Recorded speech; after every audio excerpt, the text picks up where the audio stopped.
안녕하십니까. 오늘 예수 하바드요다 제9과 마귀를 물리쳐라. 예, 예수님께서 이제 오늘 이렇게 쭉 보니까 여기 사막이 있죠, 그렇죠? 이 사막은 어딘지 모르겠습니다. 제가 여기저기서 찾다 보니까 이런 사막이 나왔는데 상당히 바탕 화면에 쓸만한 아름다운 그림이죠, 그렇죠? 근데 사막은 이렇게 보기에는 아름다운 곳이지만 에, 사실은 우리가 이제 출애굽기의 어떤 광야 생활 같은 것들을 보면 우리가 이제 이스라엘 사람들이 광야에서 헤맬 때 그때 대부분 보면은 그때가 이제 우리가 시나이 반도라 그러죠, 그렇죠? 시나이 반도. 아마도 여기도 이제 시나이 반도처럼 척박한 사막이에요. 저도 이제 사막을 몇 번 지나봤습니다. 한 두 번 지나본 것 같아요. 미국에 있을 때 사막을 좀 지나가 봤는데 거기가 이제 네바다 사막이었는데 거기는 이렇게 척박하지가 않아요. 그러니까 뭐 풀들도 있고 뭐 덤풀들도 있고 나무들도 뭐 예를 들어 선인장 같은 것도 있고 그렇습니다. 근데 거의 이렇게 없는 것은 어느 쪽이 마치 달나라처럼 아무것도 없느냐? 시나이 반도요. 이쪽 시나이 반도. 그쪽은 굉장히 사막이 거칩니다. 그래서 광야 생활을 우리가 했다 하는 것들을 시나이 반도에 뭐 예멘이라든지 그쪽 지역, 그쪽 지역에 맞춰서 생각해 보면 야, 이거 정말 하나님의 어떤 그 도움이 없이는, 믿음이 없이는 살 수 없는 곳이구나 하는 것들을 느끼게 됩니다. 그래서 결국은 나름대로 물자가 풍부한 고센 지방의 그 이집트의 삼각주 지역을 떠나서 이스라엘 사람들이 홍해를 건너서 그 다음에 그쪽 그 시나이 반도의 사막으로 들어왔다 하는 거는 이건 엄청나게 에, 대단한 결단이었죠. 여러분 생각해 보세요. 하나님 따라 살겠다 하면서 나름대로 한쪽에서는 노예죠, 노예. 한쪽에서는 노예인데 우리들도 뭐 지금 노예 아닙니까? 다 매여 있잖아요, 어디에. 예, 그렇죠? 이 노예의 삶이 아닌 내가 결단하면서 가는 어, 하나님 안에서 내가 결단하면서 살아나가는 내 삶. 예. 그리고 예수님께서 여기에 대해서 이렇게 말씀하셨죠. 굶주리지 않는다 너희들. 그리고 일용할 양식만 있으면 충분히 살아나갈 수 있다. 하루 먹을 양식만 있으면 하루 먹을 양식은 쉽게 벌 수 있지 않습니까? 예, 이것이 수도사적 삶이었던 거예요. 예. 우리 뭐 개신교가 처음에 나왔었을 때 애초에 어떤 수도원에 있어서의 수도원 운동들을 바깥으로 가지고 나왔다. 이렇게 이야기를 하는데 거기서 나온 수도원의 삶이라는 것들이 굉장히 단순한 삶 아니었습니까? 네, 소박한 삶 아니었어요? 이런 것들을 직업 소명설하고 연결을 시키면서 이것들 직업의 어떤 직업이라는 것들이 하나님께서 우리에게 주신 나름대로의 일이다. 여기에 있어서의 관점은 다 뭐예요? 돈이 아니죠. 예, 이게 아니에요. 제일 중요한 건 우리의 영성 생활이죠. 예, 영성 생활. 바로 이것을 위해서 요게 필요하니까 여기에 대해서 최소한의 노동을 통해서 우리가 하루 먹을 양식들을 구하고 우리의 가정들을 구하고 그죠? 살고 그 다음에 내가 살아나가는 방식이었어요. 근데 이게 점점 사회가 분화되고 커지기 시작하면서 이게 어림도 없죠. 전 가장 커다란 게 두 가지라고 봅니다. 에, 뭘까요? 전 교육이라고 봐요. 여기 너무 돈이 많이 들어요. 두 번째 뭐냐면 병원입니다. 여기도 돈이 너무 많이 들어요. 한국 같은 경우에는 부동산도 있겠죠. 여기도 너무 많이 돈이 들어요. 내가 인간으로서의 내 삶을 즐기면서 행복하게 살아나가는 것이 우리가 저는 이 땅에 태어난 것들이 그런 거 아닙니까? 하나님의 뜻을 이루고 그 안에서 사람들과 사람과의 관계 속에서 행복하게 살면서 가는 그것이 저는 인생이라고 생각하는데 사회가 뭐 발전되고 뭐 되고 있다 그러는데 어떤 쪽에서는 너무 극단적으로 부자들이 있고 그래서 그냥 본인의 욕망대로 그냥 마음대로 살고 예. 그러면 어떤 사람은 쉽게 얘기해서 애들 교육비 내다가 그 다음에 뭡니까? 병 걸리면 병원비 내다가 그 다음에 집 없으니까 집 사다가 그러다가 인생 다 허비하는 거예요. 저도 이번에 보니까 어느 정도 지금 아는 분이 있는데 저 아는 분이 있는데 구체적으로 말씀 못 드리겠지만 뭐 암에 걸렸다는 거예요. 나이가 지금 저희들과 동갑인데 굉장히 여태까지 열심히 살았는데 그러면은 여태까지 열심히 살았던 그게 다 무슨 소용입니까? 그게? 그렇게 열심히 살려고 했던 그 목적이 뭐였던 것 같아요. 그 일을 위해서 살지는 않았을 것 같고 나중에 좀 편안하게 살겠다. 편안. 근데 그게 항상 뭐예요? 나중에. 예. 근데 나중이라는 게 없죠. 어. 그러니까 이제 이런 부분들이 좀 있는 것 같아요. 예, 그래서 우리가 어떤 이런 우리가 알고 있는 이런 사회에 마치 노예와 같이 매여 있고 묶여 있으면서 근데 이제 가만히 보니까 출애굽 사건을 보니까 이 모든 것들을 극단적인 이런 사막과 같은 상황 속에서 모세를 따라서 이렇게 나아가는 이 삶을 보니까 결국은 하나님께서 지키시고 하나님을 붙들고 나아가라. 예, 그리고 이 이야기들을 보여준 이유는 뭐예요? 예, 돈에 매이지 않고 어디에요? 우리 일상에 하루하루의 삶의 가치를 가지고 살자. 이런 이야기 하는 거 아닙니까? 이러기 위해서는 굉장히 많은 변화가 필요하겠죠. 근데 뭐 여러 가지 변화가 필요한 우리 사회 개혁이든지 거창한 이런 이야기도 할 수 있을 겁니다. 예. 근데 이제 우리나라 같은 경우에는 이제 예를 들어서 저도 이러고 있지 못하고 있는 사람 중에 하나인데 하나하나 좀 계산을 해보고 풀어 던지고 나에게 정말 얼마만큼의 땅이 필요하고 뭐만큼이 필요하고 내가 살아나가는 데 있어서 필요한 것들이 무엇이고 버릴 것들이 무엇이고 이런 것들을 바라보면서 하나님 중심의 삶을 좀 덜어내면서 살아나가는 것. 이것이 영성생활 아니겠습니까? 이번에도 이제 새벽 기도회 때 요시아의 종교개혁 이 부분에 대해서 이번 주에 한 이틀에 걸쳐서 봤는데 이게 사람들이 자기 자신의 욕망들을 충족시키기 위해서 필요했던 어떤 그 우상과 그 도구들이 너무 많은 거예요. 네. 하나하나 이렇게 요시아가 다 파헤쳤다는데 아세라 목상이 또 있다는 둥, 여기서 바알 신상이 있다는 둥, 거기에 제단도 있고 집기도 있고 거기에서 있는 여사제들도 있고 누구도 있고, 네. 그리고 1월 성신 그렇죠? 별들이라든지 달이라든지 태양신에 대한 그 뭔가가 있고 또 거기에 대한 사제들도 있고 뭐도 있고. 예수님께서 주기도문을 가르치시면서 우리들한테 가르쳐 주시는 게 뭐예요? 중언부언하지 말라 이런 말씀인데 거기에 대한 구체적 상황은 뭐냐면 그때 당시에 뭡니까? 중언부언이라고 이야기했던 우리도 중언부언을 하면 안 되겠죠. 주기도문이 굉장히 간단하잖아요. 사실은. 근데 중언부언이라는 하나의 요소들이 다신교였기 때문에 모든 신들이 있었던 거죠. 태양신도 있고 하늘의 신도 있고 땅의 신도 있고 지하의 신도 있고 가지각색의 잡신들이 다 있잖아요. 그들한테 다 각각 다 드려야 되는 거예요. 우리들도 옛날 어머니들이 그렇게 했었다며 저는 한 번도 우리 집안에 샤머니즘이 있었던 적이 없었기 때문에 아버지 쪽으로는 4대고 저 어머니 쪽으로는 제가 3대째 기독교인입니다. 그러니까 몰라요 저는. 그런데 옛날에 옛날 어머니들이 그 집안에서 귀신들한테 다 하나씩 또 했었어야 됐잖아요. 화장실의 신이 있고 장독대의 신이 따로 있고 그렇죠. 마당신이 따로 있고 터줏대감이라 그러잖아요. 그렇죠. 지붕에 있는 신도 따로 있고 다 있잖아요. 다 있는데 그 신들한테 하나씩 음식을 바치면서 기도를 해야 되니까 얼마나 중언부언하게 되겠습니까? 거기에 있는 모든 요소를 다 따져놓고 보세요. 뭐 하나에 집중이 됩니까? 자기 자신의 욕망이죠. 욕망 충족시켜달라고 이신저신한테 다 기도하는 거 아니에요. 똑같은 기도를 중언부언하고 있는 것 아닙니까? 그러니까 주님께서 너희들은 그렇게 기도하지 마라. 그러면서 이렇게 기도하라. 그러면서 주기도문을 가르쳐 주신 거죠. 예. 자, 이렇게 우리가 세상에 매여서 이렇게 굉장히 복잡하게 살아나가고 있는데 이런 복잡한 삶 속에서 단순한 하나님이잖아요. 하나. 예.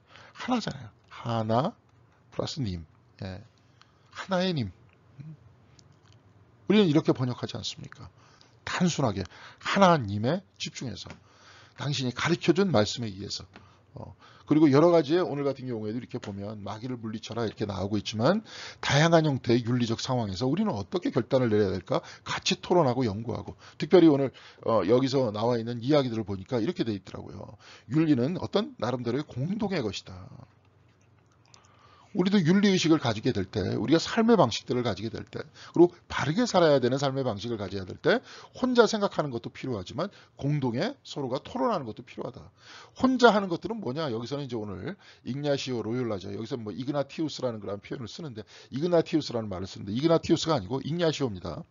여기서도 이제 책에서는 이그나티우스로 나와 있는데 사실 ignaci오인데 그분이 이제 가르쳐준 그 기도법이라는 게 과거에 상상을 동원한 기도였거든요. 이따 해볼 겁니다. 예, 상상을 동원해서 기도를 어떻게 할 것인가에 대해서 이야기를 할 겁니다. 그래서 결국은 혼자 영적 수련을 어떻게 결단을 해야 될 것이냐, 어떻게 자기 자신을 들여다볼 것이냐, 그리고 어떻게 토의를 해야 될 것이냐 이 부분에 대해서 우리가 오늘 한번 잠깐 보겠어요. 우리 특별히 사막에서 예수님께서 이렇게 유대 조상들이 가지고 있었던 어떤 뭐랄까요, 출애굽의 어떤 시험을 예수님께서 직접 체험을 하셨죠. 40일 동안 금식을 통해서 40년간의 그 어떤 광야 생활을 동참했던 겁니다. 그 이야기가 뭐예요? 우리도 뭐 금식 기도한다, 주님의 뒤를 따른다는 건 좋은데 구체적으로 뭐 때문에 금식 기도하는 겁니까? 여기서도 이렇게 좀 보여요. 예수님께서 금식 기도 하셨던 이유는 뭐냐면 조상들, 그러니까 어떤 조상들과 신명기서, 신명기서요. 조상들과 신명기서의 어떤 개혁이라는 것이 예수님께서 하시려고 하는 방향이었는데, 신명기서의 말씀을 당시 일정 부분의 어떤 평민들에게 어떤 윤리적인 가식이 없이 있는 그대로 하나님을 섬길 수 있는 방식에 대해서 구체적으로 가르쳤던 게 예수님이십니다. 그러기 위해서는 뭐예요? 조상들이 40년 동안 광야에서 헤맸었던 바로 그때의 초창기, 그렇죠? 십계명 어디서 받았습니까? 여기서 받았잖아요. 신명기서라는 건 어떤 형식으로 되어 있습니까? 모세가 마지막 광야 땅 제일 끝에서, 광야로 이렇게, 저 광야에서 가나안 땅으로 이렇게 꼴딱 넘어가기 바로 직전에 거기서 설교한 형식이 바로 신명기서 아닙니까? 그러니까 어떤 면에 있어서 신명기 법전이라는 것들이 십계명을 받은 이후에 개인적인 삶을 거쳐서 일상을 거쳐가지고 굉장히 구체화된, 아주 구체화된 삶의 양식들을 쭉 얘기하고 있는 거죠. 물론 신명기서가 모세가 직접 설교했다는 것이 아니라 학자들이 나중에 쭉 보니까 뭐예요? 바빌론 포수 이후에 나타났던 신명기 서가들의 작품들이었다, 이렇게 얘기를 하죠. 그런데 거기에 나와 있는 형식은 뭡니까? 십계명을 받고 광야에서 율법을 받고 일상적인 삶 속에서 구체화시켰었던 것. 일상적인 삶에서 살아보니까 이런 율법이 필요하다 하면서 재정립됐었던 그 이야기들이 신명기 법전이었잖아요. 이 법전들을 남을 억압하는 형태가 아니라 예수께서는 뭐예요? 하나님 사랑과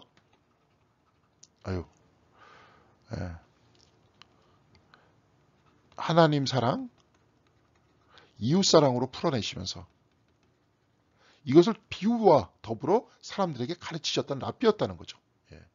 이런 부분들을 우리가 한번 생각을 해보면서 예수께서 이 광야에서 받으셨던 그 유혹, 그런 것들과 이것들을 극복해 내기 위한 어떤 공동의 토론과 동시에 어떤 개인들의 어떤 영성 수련이 어떤 것들이 있는지 오늘 한번 살펴볼 수 있도록 하겠습니다.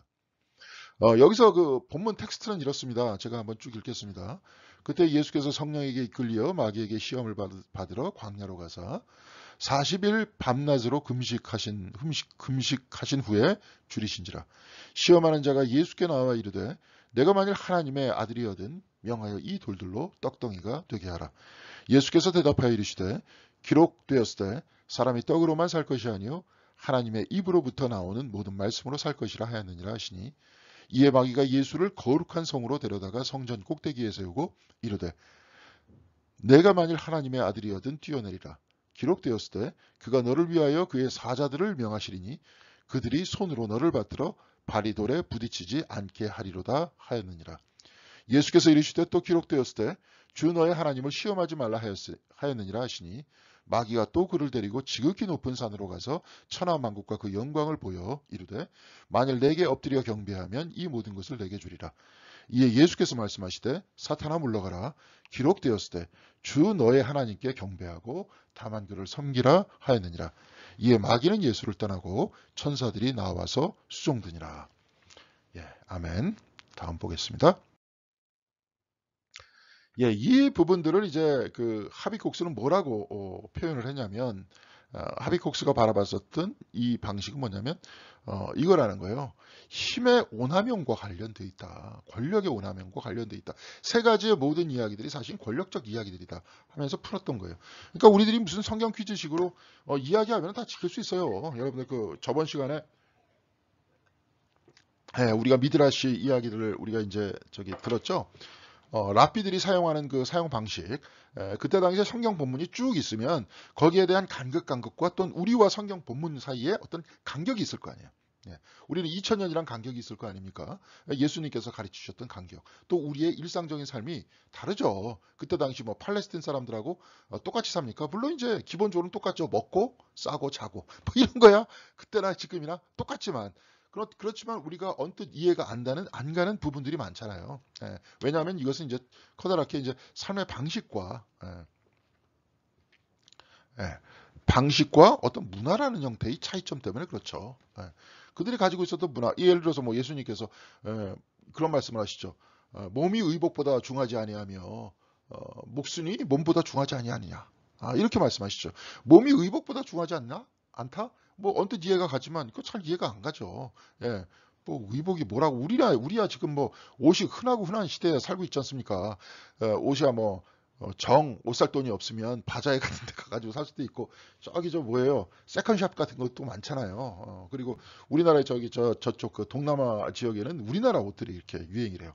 왜냐면 한류가 들어가 있기 때문에 우리나라 이제 그 드라마가 금방 안 들어가거든요. 작년 드라마가 이렇게 들어가잖아요. 뭐 캄보디아라든지 뭐 말레이시아라든지 이런 데 이제 저기 들어간단 말이에요.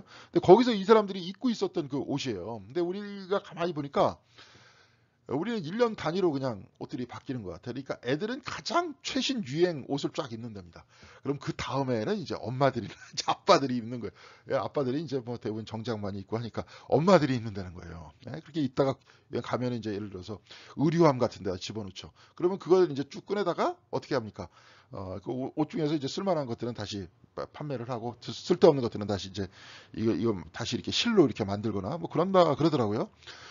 근데 이제 그 중에 그 많은 사람들이 우리가 동남아시아에 가서 그 어떤 한국 구제 옷가게를 하시는 분들이 있더라고요. 저번에 어떤 분이 제가 인터넷에서 보니까 자기가 말레이시아 쿠알라룸푸르에서 그걸 하고 있다. 장사는 짭짤하게 잘 되는데 자기가 이거 양도하려고, 물론 이제 양도세 같은 거 뭐 이제 그 돈 권리금 같은 거 받고 이제 파시려고 그러는 거죠. 자기도 이제 오랫동안 일했기 때문에 이제 좀 쉬고 싶다. 말레이시아 좋아요, 여러분. 좋습니다. 저도 한번 가봤는데 아주 그냥 말레이시아는 아주 발전된 나라고, 다른 동남아 지역하고는 달라요. 굉장히 덥지만 굉장히 발전이 돼 있고, 그 다음에 물가는 상당히 쌉니다. 그리고 음식도 이제 중국인 화교들이 많이 들어가 있기 때문에 중국 음식 굉장히 싼 것들 아주 싸게 먹을 수 있어요.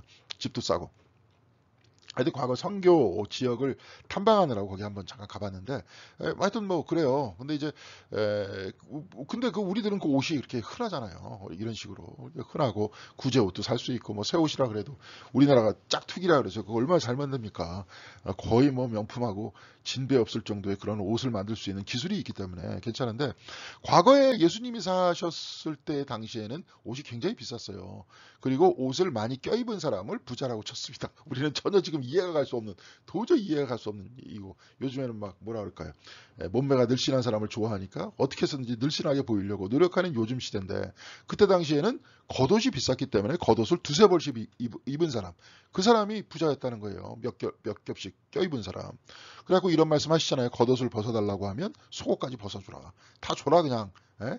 이런 말씀을 하실 정도로 무소유에 대해서 주님께서 말씀하셨던 거죠. 근데 그것이 중심이 옷이었단 말이에요. 예. 그런 이제 어떤 문화와 생각들이 차이들이 있고 삶의 방식들이 차이가 있기 때문에, 여기서 이제 저번 시간에 말씀드렸듯이 미드라시적 방법이 있다 그랬잖아요. 미드라시. 그 방법들을 통해서 그때그때와 지금과 간격을 메우는 거죠.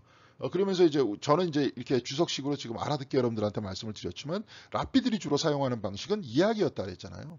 예, 이야기. 예, 이야기.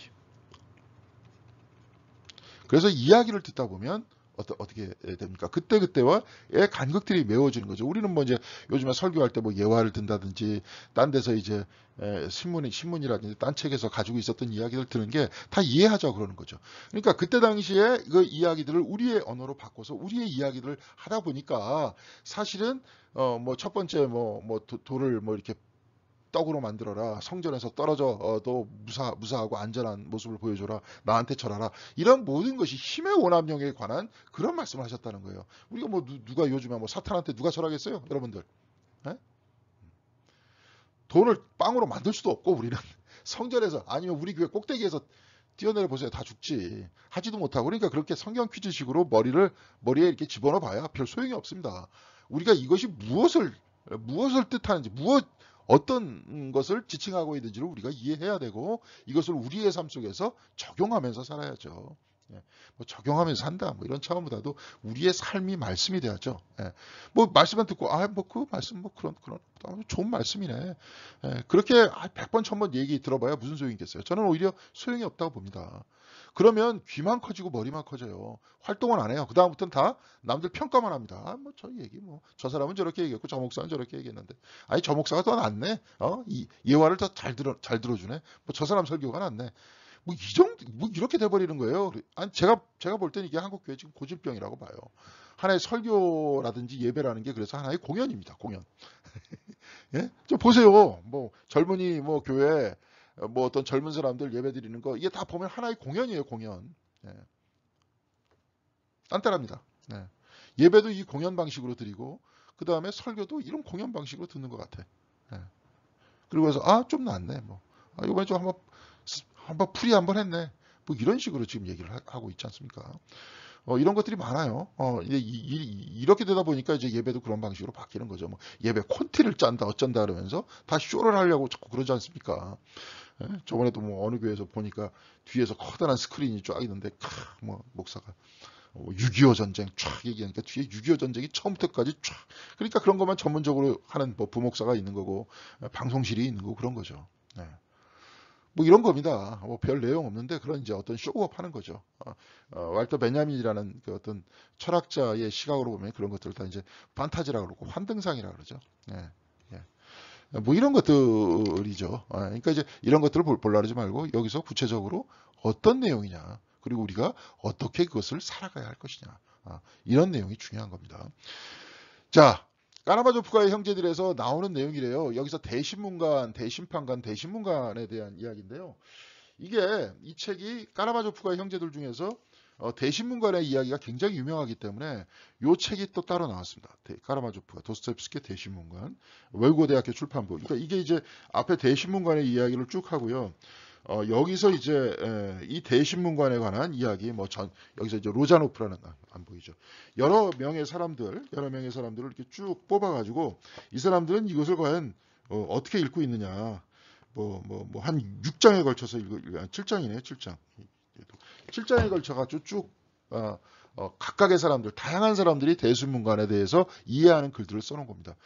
이게 나름대로 이제 읽어내려가기 쉽지 않습니다. 이게 학술 서적이기 때문에 그래요. 근데 여기서 대신문관이라는 게 누구냐? 그러니까 예수님께서는 그때 이제 세비야인가요? 세비야일 겁니다. 도스토옙스키와 까라마조프가의 형제들에서 예수님께서 거기 어디죠? 그 스페인의 세비야에 갑자기 나타나셔서 사람들이 병도 고쳐주시고 사람들에게 말씀도 전해주시고 막 이러니까 사람들이 예수가 왔다 그러면서 그냥 막 사람들이 몰려들기 시작합니다. 그때 키가 커다란 나이가 90이 넘은 추기경이 예수를 붙들라 그래요. 그래서 붙들어가지고 지하 깜방에다 집어넣습니다. 추기경이 종교 지도자가 요즘에서 얘기하면 뭐 목사라든지 감리교 쪽으로 얘기하다 보면 감독이라든지 캐톨릭에서는 뭐 주교라든지 이런 사람이겠죠. 그때는 이제 추기경입니다. 그러니까 추기경보다 더 높은 사람이니까 아니면 교황이라든지 뭐 이런 사람이겠죠. 이 사람이 와서 당신 왜 왔냐 지금 왜 왔냐 이거예요. 그러면서 왜 왔냐라고 이야기하면서 예수를 이제 죽이려고 하죠. 똑같은 겁니다. 도스토옙스키가 예수께서 2000년 전에 오셨을 때 2000년 전에 예루살렘에 유대 땅에 오셨을 때 그때 종교 지도자들이 앞장서서 예수를 빌라도에게 고발하고 십자가에 못을 박았던 것과 똑같이 지금도 예수를 바로 처형하려고 한다. 이게 1600년경일 1400년경일 겁니다. 이게 기억이 안 나는데 그때 종교 재판이 한참 거행되면서 길거리 곳곳에서 사람들을 불로 태워 죽일 때 지금이야 뭐 목사들 뭐 얘기를 해봐야 뭐 됐습니까? 캐톨릭 뭐 신부들 얘기해봐요. 안 되는 이유가 왜 그런 거예요, 여러분? 권력이 없기 때문에 그런 거 아닙니까? 권력이 예? 네. 정치가들 얘기 왜 들어요? 권력이 있기 때문에 그런 거 아닙니까? 의사 얘기 여러분들이 왜 듣습니까? 의사가 당신 암이요. 왜 듣는 거예요? 내 몸에 대한 지식이 있기 때문에 그런 거 아닙니까? 그런데 지금 더 이상 교회 권력들은 더 이상 권력이 없어요. 예. 그렇기 때문에 우습게 하는 겁니다. 우습게 하는 게 그 말이 우스운 게 아니라 권력이 없어서 우스운 거예요. 예. 옛날에는 교회에서 저거 이단이다 딱 얘기하면 불태워 죽였으니까. 옛날에 저 우리가 같이 한번 영화 본 거 기억나십니까? 브라더슨 시스템은이라고. 거기서 프란체스코 아버지가 아들이 그냥 자기 가지고 있었던 그 모든 재산들을 바깥으로 다 내던졌다 해가지고 주교한테 심판받으러 오잖아요. 나 판결 받기를 원한다. 근데 주교가 그냥 내가 그런 가정사 문제 때문에 내가 밥 먹는 거 여기서 멈춰야 되냐? 나 배고파 죽겠는데. 그러면서 그 다음에 얘기한 게 저런 이단 같은 놈들 같으니. 그러니까 그때는 이거 살벌한 말이었던 거예요. 이단이라는 불태워지는 거니까. 그러니까 교회의 말 한마디 한마디가 법이었던 겁니다. 그게 권력이었던 거예요. 종교개혁 때도 역시 마찬가지입니다. 켈빈이 저 뭐예요? 저쪽 저 스위스 제네바에 성실을 선포를 하면서 거기서 종교개혁 군들이죠, 일종의.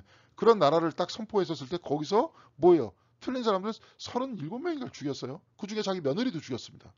네. 자, 그러면 그런 시대가 지나가서 인간적인 시대가 됐다. 이제는 우리가 선택해야 되는 시대가 됐다라고 이야기를 하지만 제가 볼 때 사람 통제되어 나가는 모든 것들은 뭐냐? 권력이라는 거죠. 여기서 이제 힘의 오남용이라고 이렇게 얘기를 했었잖아요. 예. 그런 거예요, 지금. 그럼 우리의 세속 권력들은 뭡니까? 우리 자신의 삶을 지배하고 있는 권력들은 뭐냐는 거예요, 지금. 예.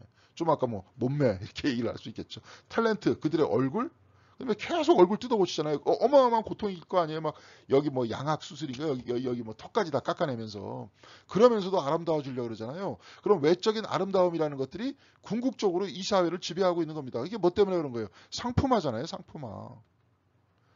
자기 몸에 대한 상품화잖아요. 예? 이것이 탤런트들이 영상에서 비춰서 나오면서 그렇게 됐죠. 물론 여기도 긍정적인 요소는 있죠. 이러면서 사람들이 이제 운동을 하게 되면서 운동하게 되면서 어떤 특이한 또 다른 영역들을 발견해내기 시작했죠. 건강한 몸에 대해서. 네. 근데 여기에 대한 과도한 집착이죠, 지금은. 이것이 이제 우리 시대의 시대 정신입니다. 또 여기에 뭐 이런 것들이 뭐 다 들어가기 위해서는 뭐예요? 이런 모든 것들을 소유하기 위해서는 돈이 필요하죠. 이렇게 노골적으로 돈에 대해서 이렇게 얘기했던 사회가 없었어요. 예. 뭐 인간성이고 뭐가 없잖아요. 돈 때문에 자살하니까 이제 돈 때문에 사람은 죽이고 이젠 돈이 위에 있어요. 예. 그래서 자본주의죠. 자본이 위에 있는 사회 아닙니까? 어. 그리고 이 자본에 대한 돈에 대한 동시에 상품에 대한 자기 몸에 대한 욕망. 네. 이것들이 우리 시대를 지금 지배하고 있는 시대 정신 아닙니까? 이 욕망끼리 막 대결하고 이 욕망에서 승리하기 위해서 어떻게 해야 돼요? 어렸을 때부터 열심히 공부해야 되겠죠. 네? 그리고 또한 비추어지는 욕망이 있죠. 명문대학교 나와야 되고 거기서 그냥 집들도 번지르르 하잖아요. 요즘에 뭐 외제차다 그러면 뭐 승차감이 아니라 하차감이라며. 딱 내렸을 때 딴 사람들이 나를 어떻게 쳐다보는가. 여러분들 혹시 운전하시는 분들 중에서 그런 거 나올 거예요. 외제차 타시는 양반들한테 양보를 해주면 걔네들이 고맙다고 하나. 전 여태까지 고맙다고 하는 사람 한두 사람밖에 못 본 것 같아. 그 조그만 것 가지고 권력이래요. 그거 외제차 타고 나서. 예. 그 조그만 거 가지고 권력이라면서 뻐기고 다니고 막 이렇게 난리치는데 정치가들은 왜 욕합니까? 자기들도 한 줌밖에 안 되는 그 기득권 가지고 앞에서 누리려고 하고 잘난 체 하려고 그러면서. 예. 하여튼 뭐 그런 거예요. 근데 지금 이제 우리가 가지고 있는 어떤 삶의 양식들이 이게 보편적으로 우리 시대를 지배하고 있는. 그래서 이제 철학들도 대부분 철학이라든지 인문학들은 이런 것들을 이제 주로 비판하면서 진짜 인간성들을 찾으려고 노력들을 하고 있죠. 근데 찾아질까요? 저는 쉽지 않다고 봅니다. 사람들이 욕망을 이겨내 누가 이겨내요? 네, 네. 대통령도 못 이기죠. 뭐 아파트값 뭐 올리고 아파트값 안정화시킨다는데 안정화시킨다는 그 모든 차원이 자기 아파트값 내려야 되는 건데 그게 안정화되는 거 아니에요. 근데 그걸 어떻게 그러기 위해서 세금 좀 더 걷는다? 대통령이 저래 봐야 뭐 대통령은 5년 이후에 끝날 건데 그러면서 사람들이 가지고 있는 어떻게 해서든지 본인의 재산을 그런 방식으로 증식시키려고 하는 그런 욕망들을 이겨낼 수 있을까요?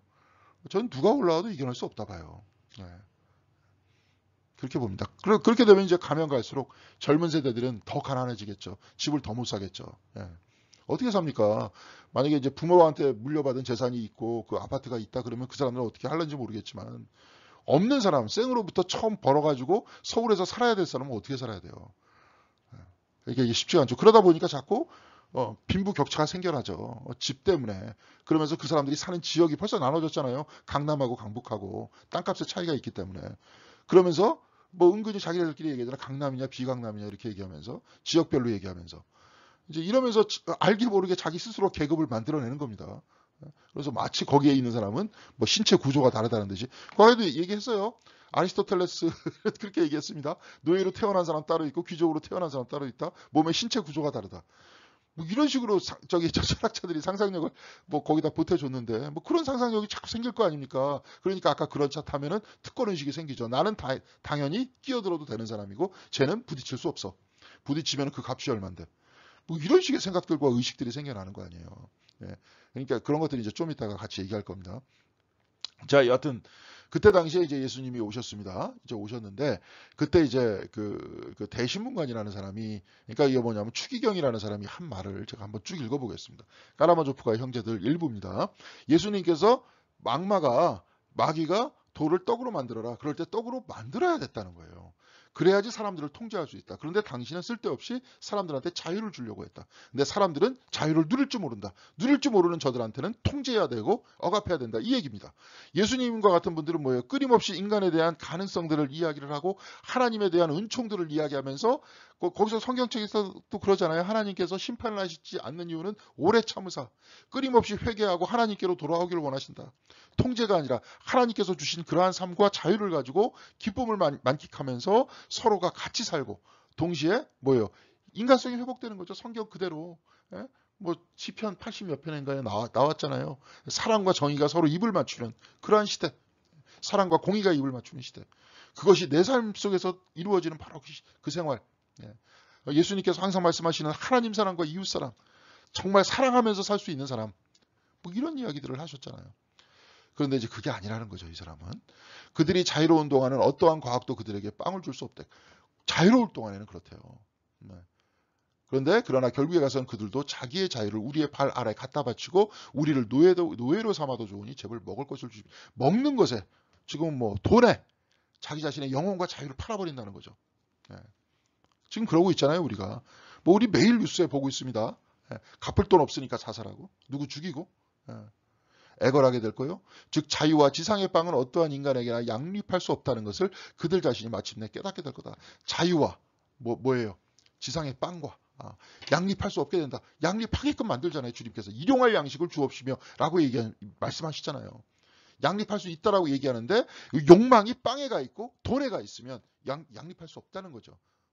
그러면서 이제 투쟁하거나 어떤 누구를 옹립하거나 그러면서 나한테 달라 그러는 거죠.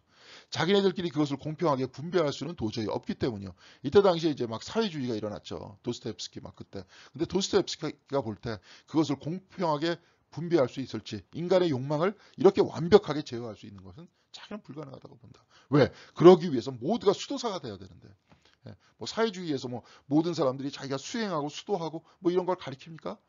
그렇지 않았잖아요. 네. 사회 구조가 바뀌면 자연적으로 사람들도 그렇게 바뀔 것이다. 이런 나이브한 생각을 가지고 있었어요. 이런 단순한 생각을. 근데 그렇지 않잖아요.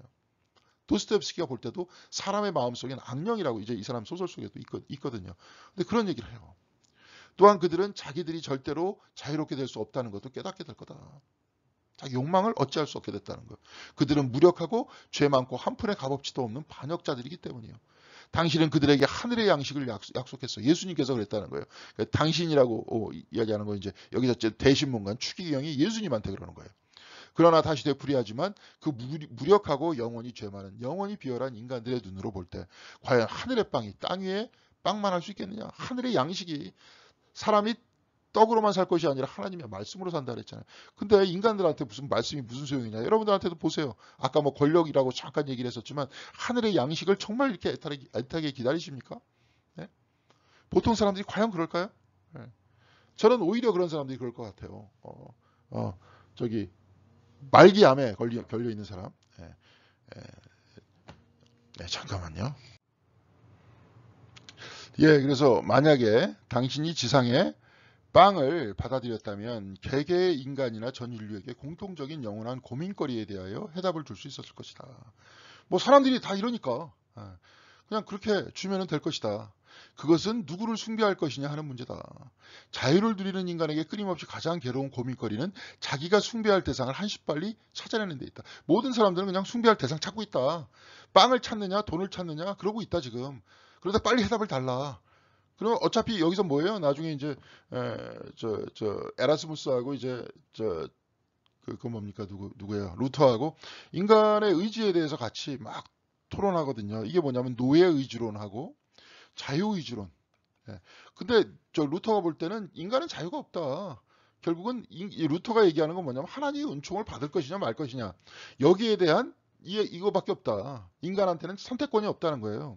근데 에라스무스는 자유롭게 선택할 수 있다. 자유의지가 있다 인간한테. 이렇게 얘기하는 건데 이건 약간 거기서 비튼 거죠. 인간한테는 애초에 없다는 거 이 사람한테는. 뭐가 있느냐. 금방 자유를 반납하고 뭐예요. 떡을 획득할 준비가 다 돼 있다. 예, 마찬가지죠. 뭐 정치 권력을 잡으려고 하는 사람한테는 뭐예요? 거짓말을 하면서 자기가 자유롭게 살면서 이렇게 진리대로 살면서 거기에 살면서 그 진리를 선택하려고 하는 그 의지보다 자기를 끊임없이 거짓말을 시키고 사람들 앞에서 이미지를 좋게 한 다음에 권력을 잡으려고 하는 의지가 더 강하죠. 여러분 그렇지 않습니까? 예. 뭐 그렇지 않으면 뭐 아주 쇼를 하잖아요. 지금 아주 한국에서. 그 자리가 뭐라고. 결국 나중에도 이제 자기 존재에 대한 이야기 나오겠지만, 예, 그렇죠. 진짜 의복보다 몸이 더 귀하고 몸보다 생명이 더 귀한데 생명 귀중한 거 다 필요 없고 의복으로 얼마나 자기를 정말 멋있게 꾸며가지고 사람들 앞에서 돋보이게 하느냐. 여기에 다 목숨을 걸잖아요 지금 사람들. 근데 남들이 다 그렇게 사니까 그렇게 사는 게 맞다고 생각하는데 우리가 성경책을 보면서 여기에 대해서 자꾸 이렇게 공부하고 연구하는 이유가 뭐냐면 그거 다 소용없다 그거. 진짜 우리가 관심을 가져야 될 거, 우리의 마음을 다해서 해야 될 게 뭐냐? 뭐 신명기서에서 하나님을 사랑하는 거 아니에요. 생명 주체이신 그분을 사랑하는 거 아닙니까? 근데 거기에 대한 이야기를 안 하죠. 생명 주체에 대한 이야기를 소중하게 여기지도 못하죠. 예. 그러니까 다 모든 사람이 심판 아래 있는 거예요. 예, 그런 겁니다. 자, 예. 이렇게 이제 이게 쭉 얘기를 하죠. 대신문관이 이제 얘기를 이렇게 쭉 하는 모습들을 제가 일부러 이렇게 보여줬는데요. 이 모든 것들은 참 뭐예요? 이제 권력에 관계된 이야기였다. 권력. 그럼 이제 여기서 이제 구체적으로 거기에 대해서 나올 겁니다. 한번 살펴보겠습니다. 요한에게 침례를 받은 것은 기득권을 가진 종교 세력에 대한 저항의 행위였다. 요한도 아마 그 SNF파 중에 하나였을 것이다 이렇게 생각이 되는데 SNF파에서 각성한 사람이죠. 이제 SNF파가 누구냐면 사막에서 매일매일 몸을 정결하게 하고 하나님 메시아가 오시는 것들에 대한 어떤 기다림을 위해서 성경을 필사하면서 사회 쪽에서 금욕생활을 했던 사람인데 이 사람은 물론 금욕생활을 하지만 광야에서 나오면서 세례를 받으라고 대중들한테 선포를 하잖아요. 그러니까 선택된 소수의 엘리트들이 하나님 나라를 기다리는 것이 아니라 대중에게 모두가 회개하고 이제 앞으로 다가올 하나님 나라를 준비하라. 이렇게 했던 사람이 세례 요한이었죠. 예.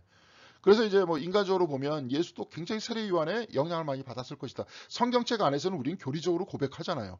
예수가 하나님의 아들이다. 이렇게 얘기하기 때문에 그런데 그렇겠죠. 네, 사람들이 역사적 예수를 이야기하는 거의 대부분의 사람들은 세례 요한의 그룹 안에 예수가 있었을 것인데 어느 순간인가 예수가 내가 하나님의 아들임을 자각했을 것이다. 이렇게 얘기를 하죠. 근데 이런 모든 모습은 성서에 기록이 되어 있지 않기 때문에 우리가 기록되어 있는 측면들만 가지고 이야기를 했다 보면 성서 안에서도 예수께서 세례 요한에게 영향을 받았다고 생각하는 그러한 여겨지는 부분들이 많다. 이 얘기죠. 이게 뭐냐면 하여튼 뭐 그 당시 기득권을 가진 종교 세력은 사실 로마인들이 자기들의 무질서한 식민지를 지배하는 데 사용하던 도구였다. 따라서 헤롯 왕이 요한의 머리를 자른 일도 놀라울 것이 없다. 예. 그러니까 그 기득권에 대해서 이제 계속 거기에 대해서 계속 비판을 하잖아요. 예. 예, 그렇습니다. 그리고 이제 예수의 40일 금식의 핵심은 이제 핵심을 잡아야 돼요. 그러니까 어떤 삶을 살게 되고 어떤 선택에 직면했던 것에 관한 것이다. 사람들이 사회인으로 살아가기 위해서 불가피하게 어떤 결정을 내릴 수밖에 없고 그럴 경우 그 결정에 도달하기 위한 나름대로의 접근 방식을 개발하게 되는데 바로 아퀴나스가 말한 뭐 하비투스다. 이건 좀 설명해야 됐어요. 근데 설명해야 됐는데 설명을 안 해서 제가 여기서 설명을 좀 덧붙였습니다. 이 하비투스라는 건 이제 여기 하빗이잖아요. 헤빗. 습관이란 뜻이에요. 그러니까 이제 아퀴나스가 하나님을 인식하는 지성. 과거에는 이제 이 이성이라는 그 표현을 중세시대 때 사용하지는 않고 이제 지성이라는 표현을 썼는데 이 영혼의 가장 고귀한 영역이죠. 선택과 판단하는 것. 이것은 이제 중세시대 때는 생각하는 이 지성이라는 요 부분들의 어떤 끝에는 뭐가 있냐면 깨달음이 있어요. 그 부분이 이제 지성이라는 그러한 측면들이었거든요. 근데 나중에 이것이 이제 근세 시대로 넘어오면서 지성이라는 형태의 표현을 사용하는 게 아니라 이성이라는 표현을 쓰고 이성은 뭘 통해 가지고 깨닫게 되느냐? 이건 뭐냐면 수학적 계산 공식이에요. 여러분들이 이거 논리를 사용할 때 이거 서론, 본론, 결론 이것 뜻이 그렇죠. 뭐 이게 3단 논법으로 이렇게 사용을 하잖아요. 그렇죠? 이 논법을 사용하는 모든 과정이 뭡니까? 수학 공식을 풀이하는 풀이 방식이에요. 그래서 이성이라는 것들은 그래서 명석 타당한 것을 얻어내려고 하는 그 과정이죠. 그래서 그것이 이제 생각이다, 수리적 계산과 추론 능력이다 이렇게 이제 이야기를 하는데 중세 시대 때 이제 지성이라는 표현들을 사용을 했었습니다. 예. 그런데 이것 외에 이 영역 외에 몸에 배어 있는 수도적 습관을 중요시 여겼죠. 습관. 그 심리학에서는 이제 이 습관을 이제 무의식이라고 이렇게 얘기를 했는데요. 주님께서는 주님의 말씀을 듣고 행하는 곧 일상적인 습관에까지 연결되어 나가는 방식을 말씀하고 계신 거죠. 뭐 예를 들어서 뭐 이 모든 이야기들을 우리가 막 얘기를 듣고 예수님께서 예를 들어서 뭐 악에 저항하지 마라. 오른쪽 뺨 때려 왼쪽 뺨 대라. 그들과 다투지 마라. 예. 다투지 마라 그래서 비겁하게 숨는 게 아니죠. 그것을 구체적으로 실현한 사람이 누구예요? 처음에 톨스토이가 실현하면서 무저항 비폭력을 얘기했고 그걸 아주 구체적으로 한 사람이 뭐예요? 간디잖아요. 간디. 간디가 얘기했던 무저항 뭐 저기 비폭력이라는 그 형태는 애초에 수도적인 영역 안에서는 이 사람이 힌두교인이었기 때문에 거기서 나름대로 자기가 이제 뭐예요? 명상을 했겠죠. 그렇지만 그것의 구체적인 실현 방식은 뭐예요? 복음서에 있었어요. 이 사람 복음서를 굉장히 좋아했거든요. 간디가. 그래서 그리스도의 어떤 산상수훈의 복음서 중에서도 산상수훈의 말씀만 잘 따르면 세상이 이렇게 안 될 것이다. 간디가 이것을 보고 실현했습니다. 그래서 영국의 폭압에 맞서서 독립운동을 해서 성공하잖아요. 간디를 바라면서 이게 이제 비폭력입니다. 해도 난 안 한다. 너희들이 지금 부거하는 거 안 한다. 그런데 뭐예요? 뭐 데모하고 그러기도 하겠죠. 그렇지만 비폭력이에요. 그리고 난 안 한다. 니들이 나를 어떻게 만들더라. 난 안 한다 그거. 잘못된 거기 때문에. 그 방식을 이제 이야기를 하죠. 그러니까 이제 얘기하는데 이런 어떤 습관에까지 그러니까 그 복음서에 있는 그 말씀을 내 삶으로 연결돼서 곧 내가 이제 밥 먹는 것처럼 내 삶이 되는 거예요. 그게 기도가. 여러분이 기도한다. 그럼 기도 생활합니다. 그래서 뭐 어쩌고 대단하다 이렇게 얘기하는. 그게 아니요. 밥 먹듯이 하는 거죠. 예. 아침에 시간 내고 저녁 때 시간 내고 밥 먹듯이 그냥 습관화돼서 하는 거예요. 바로 주님의 말씀을 이런 식으로 내 자신의 삶으로 습관화시키는 것. 이것이 반석 위에 집을 짓는 것이라고 이렇게 하셨죠. 귀로만 듣고 그냥 새나가는 거는 그냥 모래 위에 집 짓는 거죠. 이 하비투스가 성립되기 위해 기도하고 이것이 밥 먹듯이 습관화되어야 하며 내 삶과 생각이 하나님을 향해 집중되어야 한다는 거죠. 예, 그런 얘기입니다. 자, 그래서 이제 세 가지 시험이 나오는데요. 세 가지 시험이 나오는데 여러분 다 아실 겁니다. 근데 이제 여기서는 하나하나 인간이 취할 수 있는 가장 보편적인 기본 자세들을 예수해 준다 그러는데 아까 뭐라 그랬었습니까? 이 모든 것들이 힘이라 그랬죠. 권력에 대한 오남용에 대해서 이야기했다 그랬죠. 그래서 첫째, 돌들로 빵을 만들라는 것은 하비콕스가 바라볼 때 우리가 스스로 하는 일의 결과를 직접 보고 통제하려고 하는 너무나도 인간적인 갈망. 내가 다 통제하려고 하는 거예요. 처음부터 끝까지. 예. 그것을 가지고 있다. 그러니까 우리가 돌들로 떡을 그게 무슨 뜻이냐. 예수님이 거부하셨다 그러면서 마귀의 말을 안 들었다. 그 말은 다 할 수 있죠. 초등학교 애들도. 그 얘기는 중요한 게 아니라 더 깊이 보다 보면 아까 얘기했듯이 뭐예요. 아까 추기경이 막 얘기하잖아요. 사람은 통제해야 된다. 이거 통제해야 된다. 자유 줘서 소용없다. 근데 예수님께서 뭐예요? 하늘의 양식과 자유를 주려고 했다. 당신 이렇게 잘못했다. 이렇게 추기경이 얘기하는 거 아닙니까? 그런데 예수님께서는 뭐예요? 돌을 떡으로 만들려고 하지 않았다. 다 통제하려고 하지 않았다.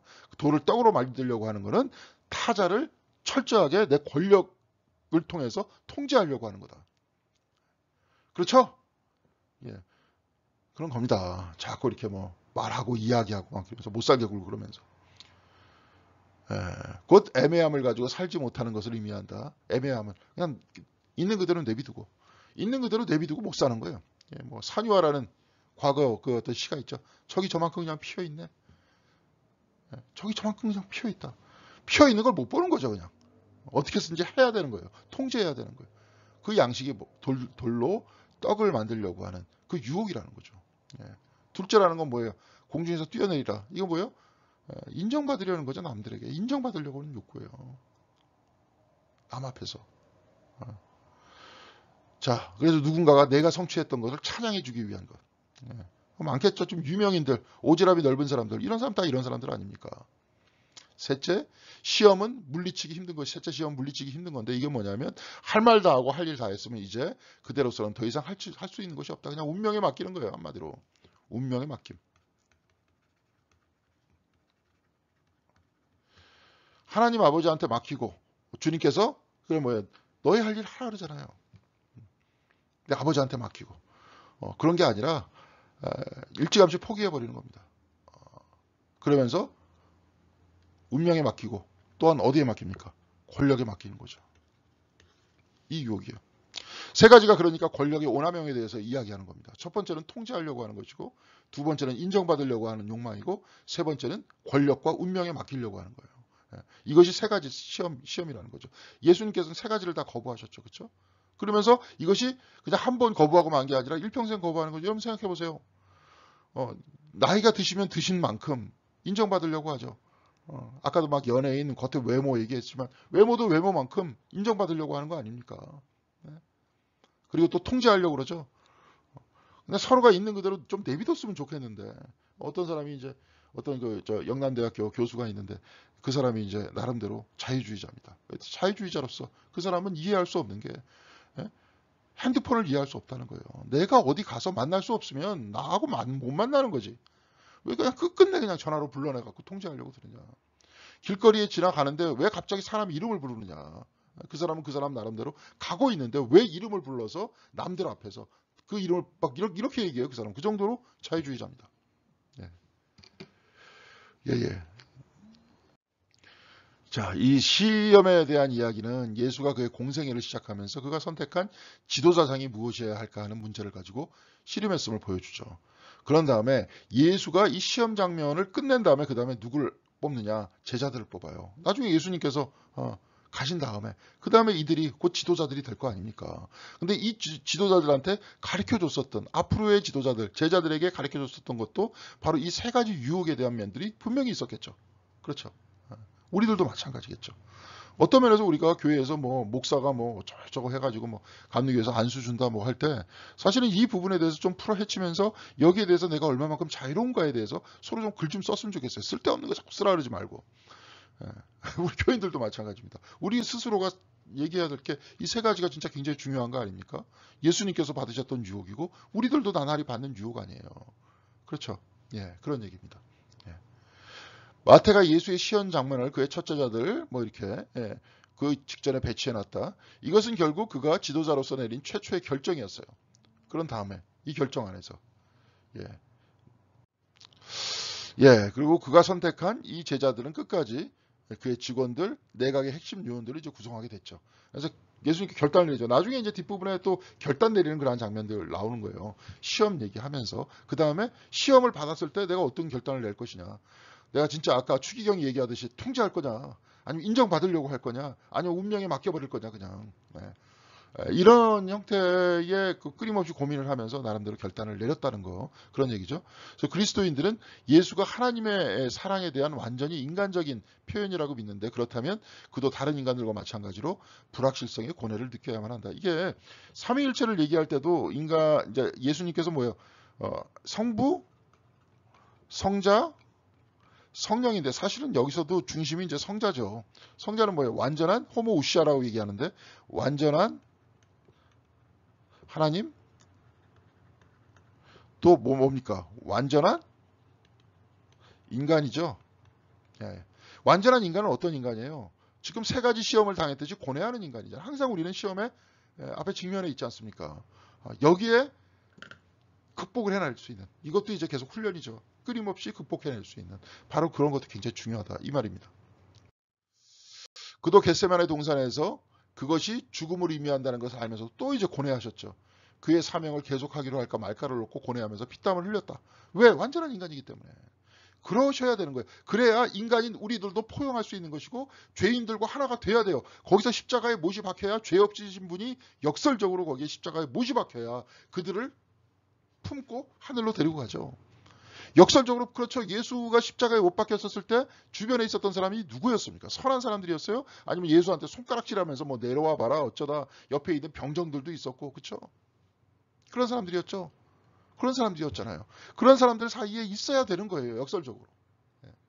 그들이 오히려 거꾸로 또 역설적으로 예수 주변에 있었죠. 예수하고 가까웠다는 제자들은 다 도망갔고 의인이라고 얘기했던 사람들은 주변에 없었습니다.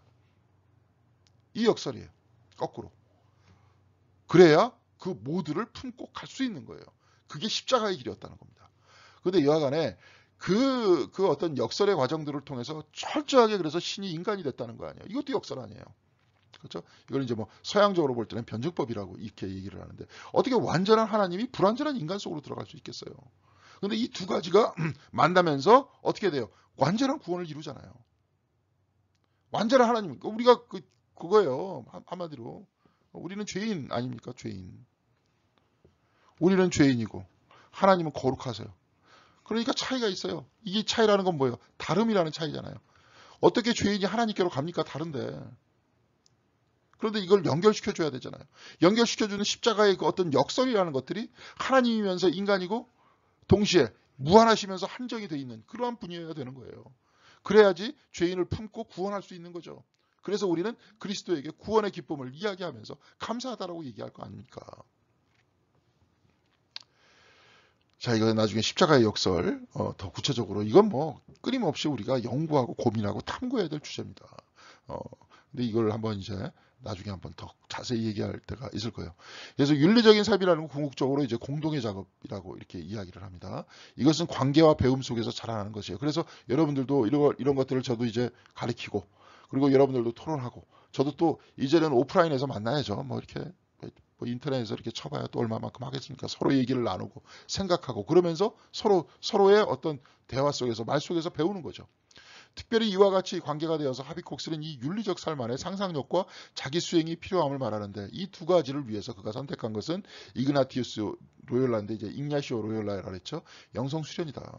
상상력과 동시에 토론과 이 두 가지가 결합되어 있는 것이 무엇일까라고 하다 보니까 이 사람이 이제 그런 영성 수련을 하게 됐대요. 제가 이제 끝부분에 할 겁니다.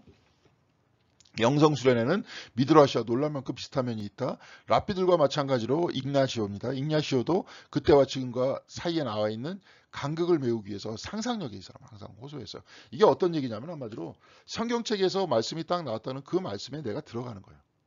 내가 예를 들어서 바디메오다. 그러니까 내가 주님한테 외치는 바디메오가 되는 거예요. 그러면서 주님한테 외치는 겁니다. 내가 여기서 외치는 걸 들었던 그 객관적인 제3자가 아니라 내가 바디메오로서 주님한테 외칩니다. 하나님의 아들 예수여 나를 불쌍히 여기소서. 사람이 제자들이 막 그래요. 그러니까 불쌍히 여기소서. 주님이 저 앞에 있어요. 내 앞에. 보이는데 내가 안 보이죠. 바디메오니까.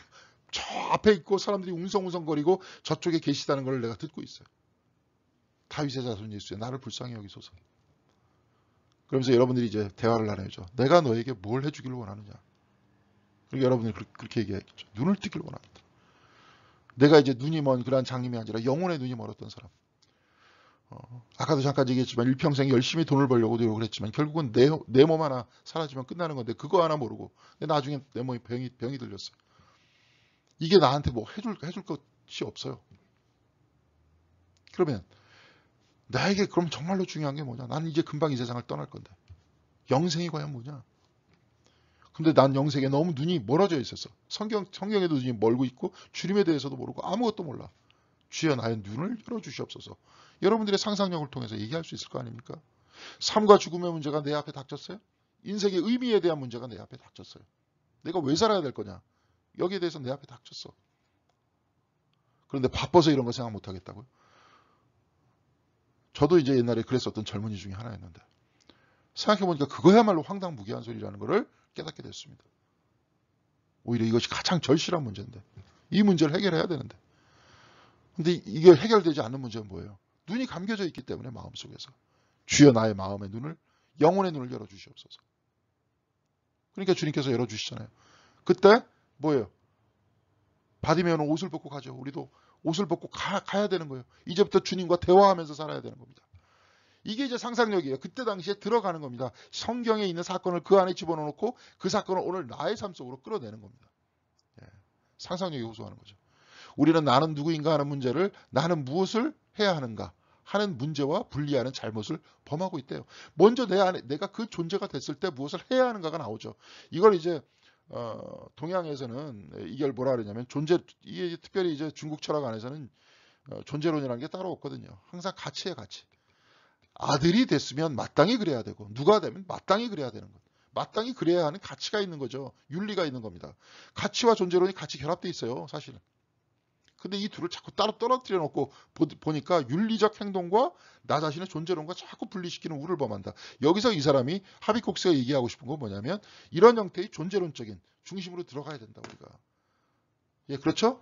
아까 이때 상태로 들어가야 되고 내 마음을 정리하면서 내 마음 속에서 나를 주님과 더불어 같이 살 수 없게끔 만드는 것이 무엇인지를 찾아내야 되는 거죠.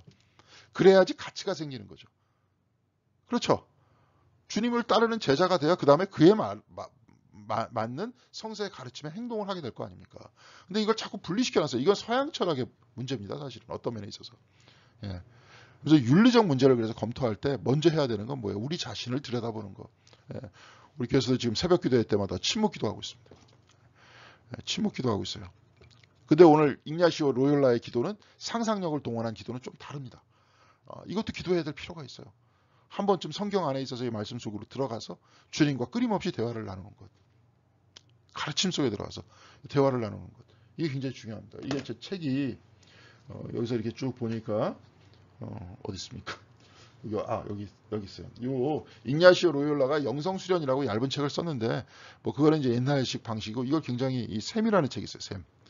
예, 샘이라는 책. 이게 이제 안소니 드멜로라는 그런 신부님이 쓰신 책인데 저도 이제 여기서 인용을 했습니다. 이게 굉장히 쉽게 ignacio 로욜라의 그런 기도법에 접근할 수 있도록 그렇게 얘기했습니다.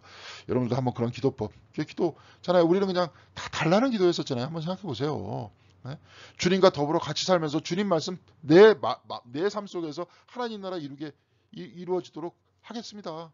이루어지게끔 하기 위해서 신앙생활 너무 힘드니까 주님 말씀 따라가는 거 힘드니까 아까 그 누구예요? 추기경이 얘기하듯이 빵을 달라고 하잖아요. 빵을 달라고 사람들은 다. 근데 사람들한테 자유를 줬다는 거 아닙니까? 주님께서. 근데 우리들은 뭐예요? 끊임없이 빵 달라는 기도만 하잖아요. 지금 나한테. 근데 그거 말고 물론 이제 그래야 될 때도 있죠. 급박하니까. 내 몸에 병이 걸렸으니까. 해야 될 일들이 많으니까. 그런데 우리가 기도를 하면서 우리가 이런 수련들을 하면서 오히려 이런 과정들을 통해서 내 삶 속에서 내 주변에 하나님 나라가 이루어지고 오히려 이러한 힘든 일들을 통해서 주님께서 나로 하여금 깨달음을 주시고 믿음을 주시고 이런 것들을 받아야 될 거 아닙니까? 네. 그러니까 이제 그걸 위해서 그런 기도를 좀 해야 되는 거죠. 우리가. 보겠습니다. 이 수련에 참여하는 사람들은 자기 검토를 시작할 때 먼저 천사들의 죄에 대해서 생각하고 그 위에 첫 부모들의 죄에 대해서 생각한대요. 그러니까 ignacio 로욜라의 어떤 기도를 저는 참여하지 않았습니다. 근데 책들은 읽었는데요. 여기서 이제 먼저 뭐예요? 천사들 죄. 그 다음에 뭐예요? 부모의 죄. 첫 부모가 뭐예요? 아담, 하와의 죄. 마지막으로 내 양심의 죄. 이렇게 얘기하는데 이걸 쭉 얘기하다 보니까 이거 무슨 말도 안 되는 무슨 천사의 죄가 뭐고 아담, 하와의 죄가 뭐고 이게 뭐냐. 근데 여기서 보니까 천사의 죄라는 게 뭐냐면 우리의 상황이라는 거예요. 사실은. 상황 때문에 만들어진 죄. 그렇죠? 네. 우리의 상황 아닙니까? 어렸을 때 이제 학교 다닐 때 이렇게 보면 뭐 요즘에 뭐 학폭 문제 뭐 일어나고 막 이러는데 그때 전 그래 학폭 문제는 얘기하는데 거기에 대한 어떤 선생들의 폭력에 대해서는 거의 뭐라 그럴까요? 치해 복권이에요, 지금. 이게 이제 옛날에 유교 문화 때문에 나타난 문제인데 선생님도 말 한마디 한마디 애들한테 그냥 쓸데없는 말 자기 기분에 따라 가지고 말하고 막 그런 거 안 당해 보셨습니까? 저도 굉장히 많이 당해 봤는데. 그런 빈소리. 그리고 애들에게 가해지는 폭력. 그러다가 삐뚤어 나간 애들도 있었을 거 아니에요. 그렇습니다. 그러니까 그런 형태의 어떤 상황이 우리로 하여금 죄인을 만든 거다. 막 그렇게 하면서 무조건 1등 되라, 1등 되라, 1등 되라. 막 이렇게 얘기하다 보니까 지금 1등주의에 의해서 만들어진 상황이 뭐예요, 지금? 서로 1등 되려고 하면서. 서로 더 높은 아파트에 펜트하우스, 더 넓은 아파트, 더 큰 아파트. 남들을 지배하려고 하고, 아까 첫 번째하고 마찬가지죠. 돌을 떡으로 만들려고 하면서 남을 통제하고 지배하려고 하는 그 욕망. 그러한 상황이 워낙에 보편화되어 있기 때문에 우리 주변에 그런 상황 때문에 만들어진 죄악이 있을 거 아닙니까? 그러면서 아담과 하와가 이야기했던 그 범죄가 뭐예요? 선택의 범죄잖아요. 그렇죠? 선악과를 선택한 그 범죄. 그러면서 동시에 이러한 형태의 백그라운드 때문에 나타났던 뭐예요? 나 자신의 양심의 문제. 쭉 한번 보겠습니다. 천사들은 다신론적 시대에 있었던 신들과 반신들의 영적 후예들로서 각각은 자신의 통치 영역을 가지고 있었다. 부엌, 밭, 벽난로, 잔치상, 신원, 잠자리 등등. 천사와 악마에 대한 이야기는 세상이 세상입니다. 세상이 힘싼 물결로 물살이 우리를 휩쓸어 갈 수 있다는 거예요. 계속 오타가 나 죄송합니다. 있다는 사실을 인식한 고대인들이 이를 신화적으로 표현한 것이에요. 그러니까 세상의 구조입니다. 상황이에요. 그것이 우리를 물결과 같이 휩쓸고 지나가죠. 그럴 수 있다는 거예요. 마르크스와 프로이드는 이런 힘을 천사라고 부르지 않았지만 이런 시대 정신이라고 그러잖아요. 요즘에 뭐 자이트가이스트라는 독일어로 표현하는데 시대 정신, 우리를 휩쓸어가고 있는 그 정신을 다 알고 있었다는 거죠. 그러면서 차분하게 앉아서 이 문제는 과연 어디에서 온 것인가? 그것은 죄송합니다. 이 살맹서가 뭐야? 아까 분명히 프로프리딩 했는데 다시 한번 볼게요. 다음부터는 삶에서 어떻게 나타나게 되었는가? 이것들이 하는 등의 질문. 이런 상황이 나의 삶에서 지금 어떻게 나가고 있어요? 무조건 뭐 그렇죠. 1등 하려고 그러고 누구 자꾸 가리키려고 그러고 자꾸 지적질하려고 그러고 그러면서 내가 통제하려고 그러고 저 사람 이렇게 나오고 있지 않습니까? 혹시 어떤 사람은 완력을 쓰려고 그러고 막 힘을 쓰려고 그러고 어떤 압박을 자꾸 가하려고 그러고 이런 거 나오는 거 아니에요? 이 유혹 아닙니까? 근데 여기서 자꾸 자기 자신을 비추어 봐야 된다는 거죠. 여기서 어디서부터 왔는가? 근데 여기에 뭐 저기 첫 번째 뭐 부모에 이렇게 얘기를 했는데 이거 보여요. 첫 부모들에 대한 관한 선택의 잔재가 아직도 우리에게 남아 있다는 거예요. 그리고 우리 안에 남아 있어요. 자기들의 뭐 가정이라든지 인종적 전통이라든지 자기 부모의 영향력 등이 들어와 있겠죠. 우리 문화가 들어와 있겠죠. 내 안에. 우리는 같은 언어를 쓰고 같은 학교를 그러니까 학교 다 비슷하게 다 나와가지고 같은 문화 안에 있는 것 같지만 또 다른 것들이 있잖아요. 이런 요인들이 그들의 정체성과 그들의 출신 배경을 만들어주는 것들이죠. 이런 출신 배경을 상기하는 것은 계속 소중한 일이에요. 이런 배경을 조직적으로 생각함으로 우리는 거기로부터 일종의 거리감을 가지고 이제 뛰어놓는 거예요. 자기를 잘 살펴보면서 자기를 객관화시키는 겁니다. 저도 그러잖아요. 저도 아버지가 목사였고 어머니가 기독교인이었고 목사 그 옛날에 되려고 하시는 그러다가 신학교를 나오신 분. 근데 어머니는 이북분이고 아버지는 강화분이에요. 그리고 그때 당시에 그때 시대 정신을 가지고 사셨던 분들이에요. 이제 두 분 다 돌아가셨지만. 근데 그분들의 가족 또 나는 목사라는 하나의 어떤 삶의 컨텍스트 목사의 가정이라는 상황 속에서 나는 어떤 교육들을 받았고 특별히 교인들이 눈이 많잖아요. 교회 사택안에 살게 되니까. 어렸을 때 우리 아이들은 다행히 어렸을 때는 따로 떨어진 독립된 공간 안에서 자랐지만 그래서 이제 컸기 때문에 이미 자기 자신을 방어할 수 있는 능력들을 다 가지고 있죠. 어렸을 때 방어할 수 있는 능력을 가지지 못했을 때 남이라는 거 타자라는 게 얼마만큼 공포스럽게 나한테 다가오는가. 이런 것들을 저는 알고 있거든요. 그렇죠? 그러니까 이런 형태의 시스템이 있죠. 목회자 가정이 아닌 사람의 삶 속에서는 그래도 또 여기서 자유롭다면 또 다른 영역이 있겠죠. 그렇게. 이렇게 되면 우리는 일단 우리의 출신 배경에 책임 있는 사람들에게 전적으로 책임을 전가하는 대신 우리들의 결단에 대해서 책임을 이제 져야겠죠. 이제 이렇게 유산들이 넘어왔는데 우리가 무엇을 선택할 것인가. 그러니까 ignacio 로요라는 첫 번째 천사들의 죄, 두 번째 부모들의 죄, 첫 번째 부모의 죄. 이렇게 쭉 보면서 천사들의 죄라는 것은 상황이라 그랬죠. 우리가 어쩔 수 없는 우리 영역을 벗어난 상황. 동시에 우리의 첫 번째 어떤 부모의 죄, 어떤 그 원죄에 있어서의 선택적 문제, 그다음에 우리 가정의 전통의 문제, 나에게 영향을 줬었던 그 사람들의 문제를 객관적으로 바라볼 수 있겠죠.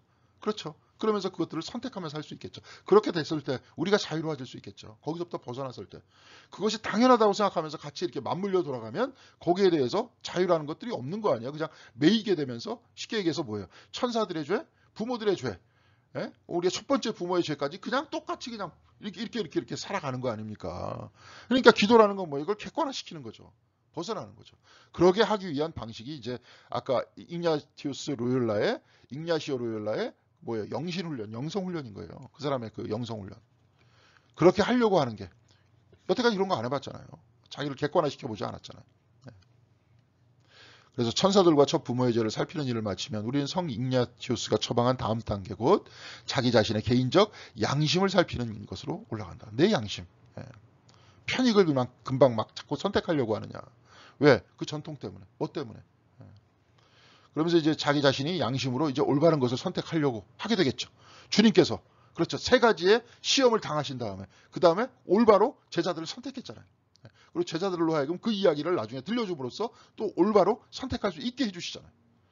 나중에 트루먼이라는 사람이 이제 일본 나가사키하고 거기에 원폭을 딱 투하를 결정한 이후에 우리는 우리가 내리는 선택에 대해 마음을 편안하게 가질 수 있어도 이런 선택이 다른 사람에게 이게 뭐냐면 그날 아주 트루먼은 편하게 잤다는 거예요. 그 폭탄 때문에 수없이 많은 사람들이 목숨을 잃어야 되는데도 불구하고 거기에 대한 상상을 안 하고 안 했던 거예요. 그걸 전혀. 그러니까 자기 편하게 자지. 얼마나 많은 사람이 죽어야 되는데. 왜 그런 말이 있죠? 남들이 고통당하는 거 신경 안 써도 이게 누구예요? 누가 그랬더라? 동양에 자기 손톱 밑에 가시 하나 꽂히면 그게 제일 아프다. 사람은 원래 그렇게 돼 있죠.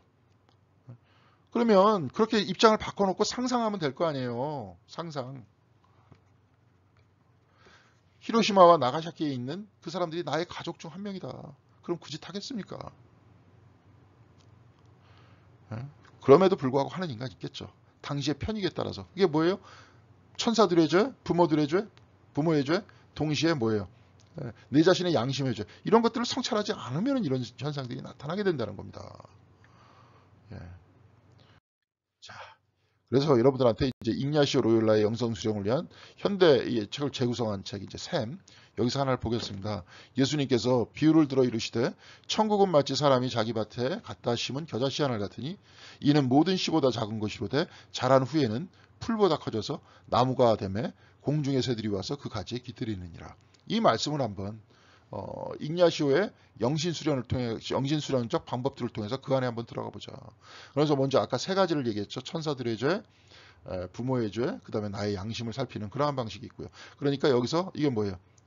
먼저 천사들의 죄, 자기 부모의 죄를 한번 생각을 해보면서 여러분들이 항상 기도할 때 내 상황에 내가 어찌할 수 없는 이 상황, 동시에 내 가족의 전통, 나에게 영향을 준 사람들의 전통들을 한번 생각해 보면서 거기서 나를 객관화시키고 난 다음에 그 다음에 뭐예요? 세 번째, 내 양심의 죄.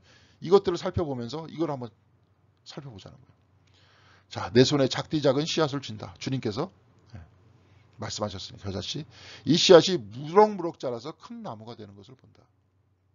여러분들 한번 눈을 감고 잘 들으시는 것도 좋을 것 같아요. 이거는 그냥 눈을 감고 들으세요. 눈을 감고 다시 한번 제가 하겠습니다. 내 손에 작디 작은 씨앗을 이렇게 줍니다. 여러분들 손에 작디 작은 겨자씨 하나가 있습니다. 그리고 이 씨앗이 여러분들 무럭무럭 자라서 큰 나무가 됩니다. 그리고 큰 나무가 된 바로 거기에 생각해 보세요. 새들이 지을 만큼 커다란 나무가 된 것들을 상상해 봅니다. 상상 속에서 여러분들 손에 있는 씨앗과 커다랗게 나무로 변해서 거기에 새들이 깃들여 있는 큰 나무를 한번 생각해 보시기 바랍니다. 그리고 번갈아 가면서 한번 살펴보세요. 큰 나무와 씨앗과 그리고 이 씨앗의 성장 과정을 관찰해 봅니다. 씨앗이 처음에 나와서 떡잎이 나와서 또 거기서부터 줄기가 나오고 그 다음에 비를 맞고 점점 나무가 되어가는 그 지리한 과정. 그렇지만 그 성장 과정을 한번 관찰해 보세요. 드디어 완전히 자란 나무 앞에 앉아서 나는 나무에게 이제 이야기를 합니다. 나무 앞에 벤치가 있다고 보면서 내가 뿌린 그 씨가 커다랗게 자라났습니다. 우리 교회에도 나무들이 많죠. 이제 그 나무에게 이야기를 합니다. 이야기를 나눠요. 어떤 이야기를 나누냐면 나무하고 자금이라는 주제에 대해서 아주 작은 겨자씨 하나가 있었는데 씨앗이 하나 있었는데 그것이 네가 됐다. 너 나무야 너는 어떻게 생각하니? 거기에 대해서. 낙심에 대해서 내가 가지고 있는 낙심이 있다. 그리고 모험에 대해서 이야기를 합니다. 내가 자금에도 불구하고 때로는 낙심에 빠지지만 때로는 내가 이 낙심을 듣고 모험을 해야 돼. 주님께로 나아가는 모험을 해야 돼. 그렇게 하지 않고는 그냥 씨앗 하나로 남아있어. 그렇지만 이 씨앗이 죽어서 커다란 나무가 돼야 돼. 너는 그래서 훌륭한 나무가 됐구나. 나도 그런 나무가 되고 싶다. 그리고 변화와 그것이 포함하는 모든 것에 대해서. 그래서 그 변화가 되어서 새들이 깃드는 커다란 아름다운 나무가 됐는데 나도 그 씨앗이 떨어져서 커다란 나무가 되어서 옛날 씨앗에서는 상상할 수 없을 정도의 나무가 되어서 새들이 깃드는 나무가 돼야 되는 것 아니겠니? 그리고 거기서 풍부한 열매가 나와서 많은 사람들을 먹게 하면서 기쁘게 해주는 그 나무. 그러면서 곧 내 삶이 이렇게 열매를 맺히는 봉사의 삶이 되어야 되는데 나무 너는 어떻게 생각하냐? 나무 너는 어떻게 열매를 맺고 있고 어떻게 살아가고 있냐? 그리고 끝으로 우리 삶 속에 활동하시는 하나님의 능력에 대해서 한번 이야기를 나눠보십시오. 예. 이제 눈을 뜨시고요. 그래서 이 묵상을 여러분들이 나무와 나눴었던 그 이야기를 예수님의 발치에 앉아 끝냅니다. 예수님의 발치에 앉아 있다고 생각하시는 거예요. 그러면서 겨자씨가 가르쳐 준 것에 대해서 주님께 감사드리고 예수께서도 가르쳐 주십사고 이제는 앞으로 주님 나에게 이 겨자씨 알에 대해서 좀 더 많이 가르쳐 주시옵소서. 나무에 대해서 사람과 성장에 대해서 이웃을 품는 것에 대해서 사랑하는 것에 대해서 그리고 내가 지금 여기서 내 한계를 뚫고 나와서 전혀 다른 사람으로 변화되는 것에 대해서 가르쳐 주시옵소서. 이렇게 하는 겁니다. 그래서 끊임없이 그 뭐예요? 기도하면서 상상하네요. 상상. 그러면서 항상 주님과 대화를 나누는 거예요. 예. 그래서 영성수련하고 연결을 시키는 거예요. 그렇게 대화를 나누는 것들을 또 누구하고 또 그 디스커션을 합니까? 누구하고 또 대화를 해요? 그 사람들과 대화를 하겠죠. 주변 사람들과, 예, 우리 교회 교인들과. 그러면서 내 자신의 윤리적 결단이 커지고 그 가운데서 얻어지는 것들이 많고 하겠죠. 그러니까 여러분들도 한번 지금도 그렇게 기도를 해보세요. 근데 이제 특별히 성경책에 나와 있는 말씀을 가지고 상상을 하면서 한번 기도를 해보세요. 이렇게 이 사람은 기도를 했잖아요. 제가 뭐 이제 그렇게 하기 힘들면 여기서 몇 가지를 가끔 소개해드리겠습니다. 그러면서 그 기도의 어떤 성경의 말씀 안으로 들어가는, 그래서 거기서 기도하게 되는, 그래서 거기서 주님과 만나는, 거기서 또 ignacio 로욜라가 얘기하는 것이 끊임없이 주님과 대화하는, 십자가에 달리신 주님과 대화하고, 겟세마네에서 아버지여 이 쓴 잔을 나에게 좀 지나가게 해달라. 그 앞에서 주님과 대화하는 거죠. 주님, 나에게는 이런 고민이 있습니다. 나도 이것이 좀 지나갔으면 좋겠습니다. 누구에게는 이런 게 좀 지나갔으면 좋겠습니다. 어떤 이에게는 저런 것이 지나갔으면 좋겠습니다. 그렇게 나누는 것이 되는 거죠. 예. 자, 여러분들도 이런 것들을 가지고 어떤 오늘 말씀 속에서 어떤 그 마귀를 물리쳐라 하는 그렇죠? 시험을 물리치는 이야기들이 많이 나오잖아요. 예. 여러분들도 그 시험을 일상에서 당하게 되는데 그 시험의 종류를 한번 생각해 보세요. 내가 이 유혹을 당하고 있다. 이 유혹의 종류를 한번 생각해 보세요. 오늘의 말씀 속에서는 세 가지의 권력 오용에 대해서도 이야기를 했고, 그렇죠? 예. 거기에 대해서도 부모들의 천사들의 죄, 부모들의 죄에 대해서도 얘기했고, 거기서 나 자신의 양심에 대한 죄에 대해서도 얘기했습니다. 여러분들 이런 것들 다 잘 생각해 보시면서 오늘 이 말씀, 특별히 예수님께서 마귀를 물리치시는 이 모든 과정이 여러분들이, 그것도 제가 윤리적인 아주 올바른 결단을 내릴 수 있는 정말 아름다운 그 과정이 되기를 바랍니다. 여러분 수고하셨고요. 다음 시간에 그 다음 과를 가지고 또 서로 이야기를 나누고 상상하는 귀중한 시간 되기를 바라겠습니다. 감사합니다. 수고하셨습니다.